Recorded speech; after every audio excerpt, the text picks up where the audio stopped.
So the first card you have, this is really, it's 10 of Ariel.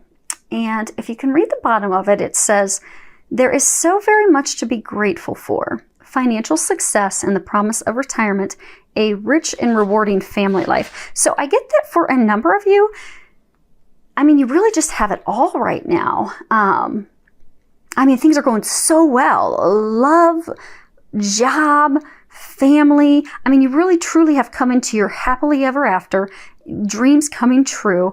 So what they're wanting you to know is just stay in a place of gratitude. Be thankful for everything that you have, and you'll just continue to watch more blessings come your way and more financial abundance to continue to flow in, and happiness. And to not worry, because I do get a sense that some of you are kind of almost like sitting in a state of like, okay, this is too good to be true. When is something bad going to happen? When's the other shoe going to fall? It's not. And to not have those negative thoughts, because you don't want to attract that to yourself. It's to trust that, no, this greatness, this happily ever after, this joy, this is yours to keep, to enjoy. Be thankful for it. Be thankful for all the blessings that have come your way. Because I get for a number of you, you've worked hard and you're deserving of that. Enjoy it. The next card we have, it's a major arcana. It's solutions. And if you can read the bottom, it says success that comes from objective compromise, self-control, and patience, forgiving and healing energy. My eyes are drawn to, he's pouring liquid, if you can see, he's pouring liquid from one cup to the other. I get almost a sensation that a number of you feel like the cup's half empty, you're looking at the negativity. I get that things are heated emotionally, very turbulent, almost like that you're in like the fire, you're in the pan, the heat's really turned up. Because of a difficult situation. I get for some of you, it's a very difficult situation at work. For some of you, I get it's a situation at home with your spouse. For some of you, I get that it's a conflict with an ex, maybe trying to make some decisions on shared parenting, childcare. But it's like there's a line drawn in the sand. No one is coming to agreement. No one is compromising. It's just causing further stress for you, irritation, and it's just making it harder. And they're showing me that you've just really got your heels dug in. It's going to be my way or no way. But what they're encouraging you to do this month is to come to a compromise, because if you continue to dig your heels in the sand on this situation, you could wind up losing. And you don't want to do that. So if you compromise, if you just take a deep breath, let the stress go, pray, have patience, consider their viewpoints, consider their ideas, because reconciling those differing opinions and coming to a compromise is going to lead to the best outcome possible for all parties. So go at it with a forgiving, open, appreciative view. Be fair, be balanced, so that you can come to a compromise, because they'll help you with that in April, and then things will be able to move forward at work. Because I get it's almost like it, for those of you that this is a work situation, it's like you've put all of your emotions and effort and you're just super stressed about this, conflict at work, that you're not being effective, you're dreading going to work. I'm getting that by compromising, coming to solution, all that stress will lift and you'll enjoy your job again. And for those of you that this is a conflict with your spouse, with your ex, trying to decide things on kids, childcare, shared parenting, I get that it's big decisions that you're trying to make. By coming to a compromise, a solution that works for both of you, you're going to be able to get out of that stressful place, and it'll be best for everyone. And then you'll be able to move forward and get to a place that's happier. And for those of you that involves kids, the kids are feeling the stress of this as well. So the sooner that you can come to a solution, the better it's going to be for them as well. because they're feeling it and seeing it as well. Even if I get for some of you that you're trying to hide it, you think that you're hiding it, but the kids know. So it's in the best interest for everyone to not dig your heels in and take a deep breath, be considerate, be fair, come to a compromise. And the angels and God will help you with that. Just pray and be open to their help and be open to any intuitive guidance that you're receiving, as well as any outside of the box solutions that they send your way. Next card we have is, this is your life's purpose. And if you can read the bottom of it, it says, Archangel Michael, you know the details of my divine life purpose, and I ask that you help me be aligned with my goals. Please clearly guide my actions so that I'm taking the best steps to fully manifest my wonderful and meaningful career. So what I'm getting for a number of you, you've been praying. For some of you, you ventured out and you started your own business, but the financial abundance isn't flowing in as quickly as you thought. There's more hiccups and headaches and stressors, and you're just really doubting, did I make the right decision? Should I continue moving forward, or should I just gather up what I have and leave? But this is to let you know that this is validation that you made the right choice. Continue to move forward confidently. They are helping you. They are watching over your business, your finances. Continue to pray and ask for their help, and continue to open up and allow that to happen by not worrying, not thinking negatively. Let the stressful thoughts go. And it will be successful. And for some of you, I get that, you've been contemplating a career change for a while, but you've really been hesitant because it's like totally different than anything you've ever done. And you're really afraid it'll be a failure. And, what if I'm not good at this? What if I'm not successful? What if I can't get, a company to pay me adequately for this?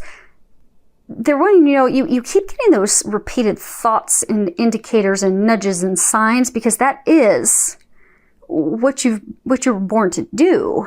And when you think about it, you feel that excitement, that joy.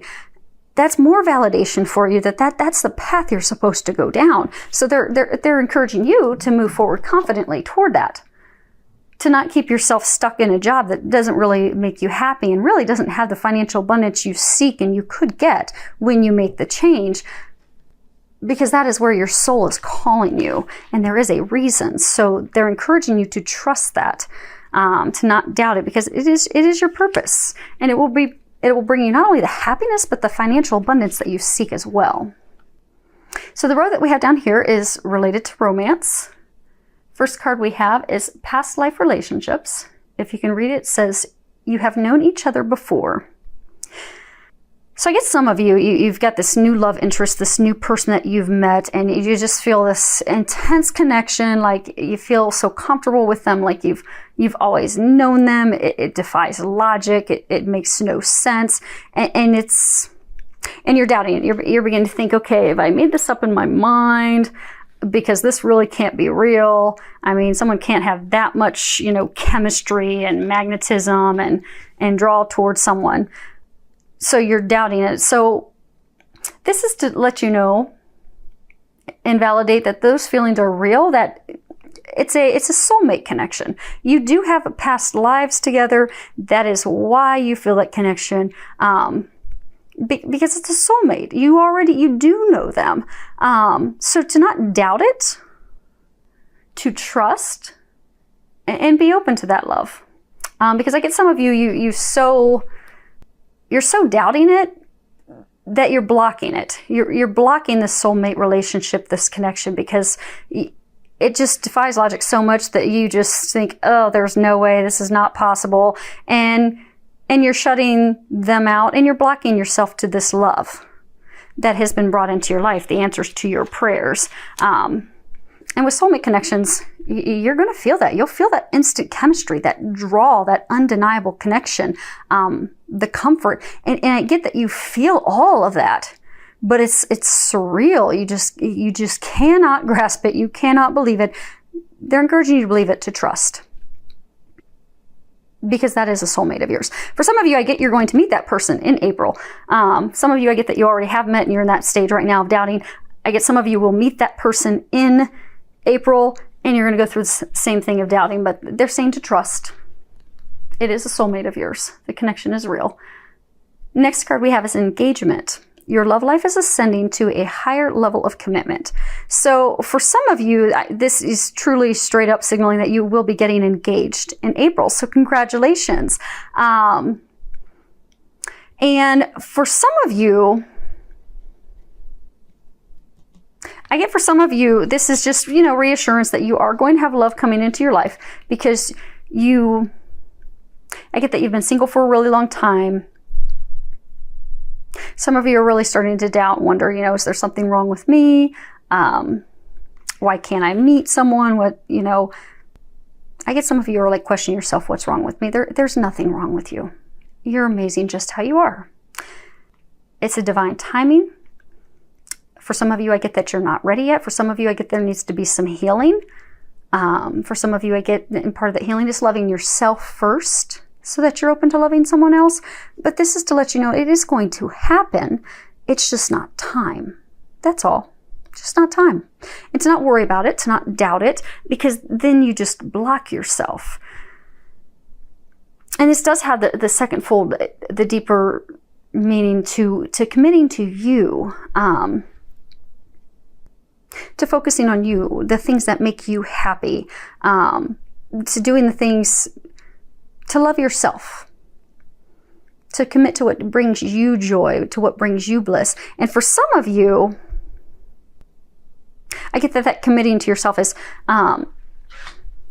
you've met someone, but there's a lot of red flags, and you're so excited that you finally have met someone that you're not setting any boundaries, because you don't want to scare them away. But for some of you, you may be very well getting those red flags because that's not the right person for you, and you need to let them go. And for some of you, you're getting the red flags, but you need to set your boundaries, and they'll stop doing those things. People will do what we allow them to do. So if you are allowing them to treat you in a way that does not make you feel honored and respected and valued and appreciated and loved, then this is the month for you to set boundaries with them of what you will and what you will not accept. And I get for a number of you, when you set those boundaries, they will respect you more. Commit to yourself, because they will respect you more, and they will start treating you the way that you desire. You're not going to push them away. I get for some of you, you're so afraid to set the boundaries because, you finally got this person that you've been praying for and longing for so long, you don't want to push them away. But they're saying you have to commit to you, because if you continue to allow the behavior, that person will lose all respect for you. And they're going to leave you in the end anyhow, because they won't respect you. Because if you don't value you, why would they value you? So start to commit to you, love you, set the boundaries with that person, and they will either rise to it or they won't. Which means it's just sooner that you find that out so you can get to the person that you are meant to be with. And these last two cards that fell out together, let's see here. We've got, funny, well played. Be authentic to who you are. You are asked to be real and true pertaining to who you are and how you feel. And then love who you are. You are a divine and wonderful person deserving all wonderful things that life has to offer. And I think both these cards are coming back and tying to loving yourself, believing in yourself, because I get so many of you, you're doubting yourself. You don't feel lovable. You don't feel worthy.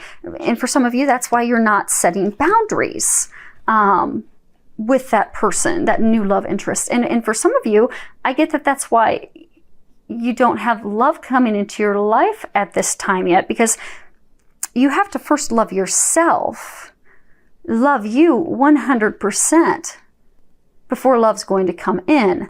And so I get for some of you, you keep praying and asking for this love of your life. Then you keep meeting these people who don't treat you well, and they're not good relationships. And you just keep wondering, why do I keep getting these repeated patterns, these repeated people that just are not loving me?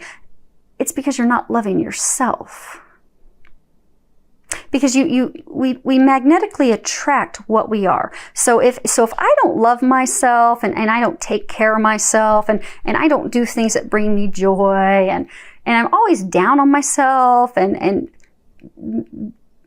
internally making comments to myself that, I don't look good, I'm overweight, and I'm just not good at this, and I'm going to attract that. I'm going to continue to have partners that come into my life that don't love me, that don't appreciate me, that say negative things to me, that those pants make your booty look super huge, your muffin top spilling over, because they're just reflecting to me what I feel about me.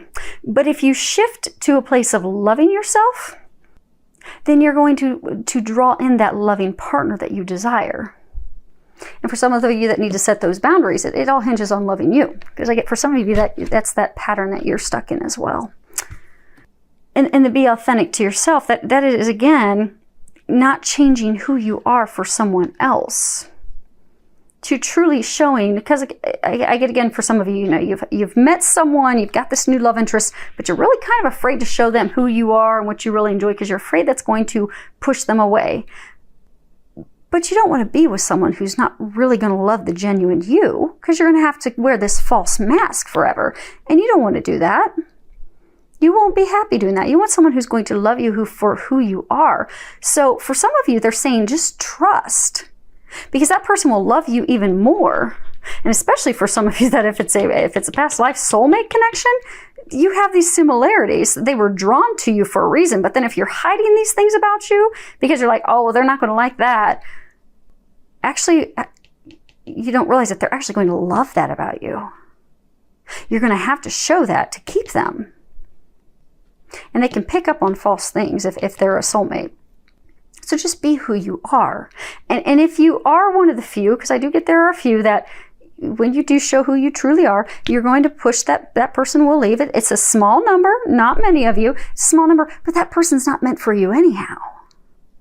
So be who you are. And if that means you lose that person, they aren't meant for you. That means you're just going to be in a place of loving yourself, and then that divine relationship that's really meant to be, that's what you're praying for and desiring, who's going to love you 100% exactly how you are, you're just opening up the space for them to come in. So don't be afraid to be you.